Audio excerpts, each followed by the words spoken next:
அமைச்சர் மாசு உட்பட திமுகவினருக்கு பிரியாணி விருந்து வைத்த ஞானசேகரனுக்கு பாலியல் வன்கொடுமை வழக்கில் தண்டனை குறைப்பு இல்லாத 30 ஆண்டுகள் சிறை தண்டனை விதித்து நீதிமன்றம் தீர்ப்பளித்துள்ளது. நீதிமன்றத்தின் தீர்ப்புக்கும் கூச்சமின்றி ஸ்டாலின் ஸ்டிக்கர் ஒட்டுவார். 5 மாதத்தில் தீர்ப்பு வாங்கினோம் என கொக்கரிப்பார். அவருக்கு ஒன்றை நாம் தெளிவுபடுத்த வேண்டும். செங்கல்பட்டு மாவட்டத்தில் மட்டும் கடந்த 4 ஆண்டுகளாக 717 பாலியல் வழக்குகள் நிலுவையில் கிடக்கின்றன. மகளிர் காவல் நிலையங்களில் 270 வழக்குகள் குற்றப்பத்திரிகை தாக்கல் செய்யப்பட்டு ஆய்வு முடிந்தும் தேக்கத்தில் உள்ளன. மாமல்லபுரம், சேலையூர், செம்மஞ்சேரி, ஜீவிலூர் உள்ளிட்ட 13 காவல் நிலையங்களை கொண்ட செங்கல்பட்டு மாவட்ட காவல் அலுவலகத்தில் 103 வழக்குகள், 43 குற்றப்பத்திரிகைகள், 275 வழக்குகள் நிலுவையில் உள்ளன.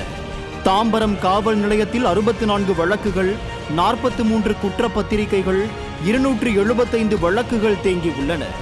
5 மாதத்தில் தீர்ப்பு பெற்றோம் என பெருமை பேசினால் இந்த 2 மாவட்டத்தில் இவ்வளவு வழக்குகள் நிலுவையில் இருப்பது ஏன் என கேளுங்கள்.